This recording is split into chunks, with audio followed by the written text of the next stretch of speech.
അടിപൊളിയാണല്ലോ നമ്മളെ സർക്കാർ മുത്താണ്. ഐഷ് ഒന്ന് ആലോചിച്ച് നോക്ക്.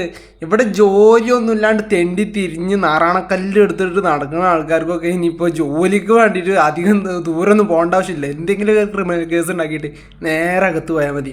അത്യാവശ്യം നല്ല ഹൈ സാലറി അല്ലേ.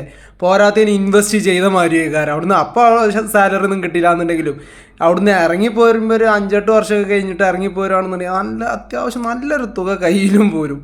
പിന്നെന്താ മേടിക്കാൻ? ഇതിനേക്കാളും നല്ല ബെറ്റർ ഓപ്ഷൻ വേറെ എവിടെ കിട്ടും. പിന്നെ നമ്മുടെ ഈ സർക്കാരും ജയിലധികൃതരൊക്കെ പെട്ടെന്ന് ഈ കുറ്റവാളികൾക്കൊക്കെ ഇങ്ങനെ സാലറി ഒക്കെ ഒരു മത്സരം പോലെ കയറ്റുന്നത് കാണുമ്പോൾ എന്തോ സംതിങ് ഫിഷിയില്ലേ.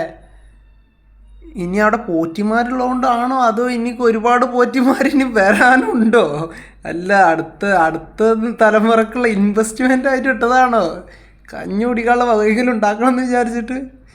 ഇവിടെ പാവപ്പെട്ടവർ നട്ടം തിരിഞ്ഞൊരു ഗതിയില്ലാണ്ട് നടക്കുമ്പോഴാണ് കുറ്റവാളികൾക്കൊക്കെ ഇങ്ങനെയൊക്കെ സ്വീകരണങ്ങൾ. നടക്കട്ടെ എന്തായാലും.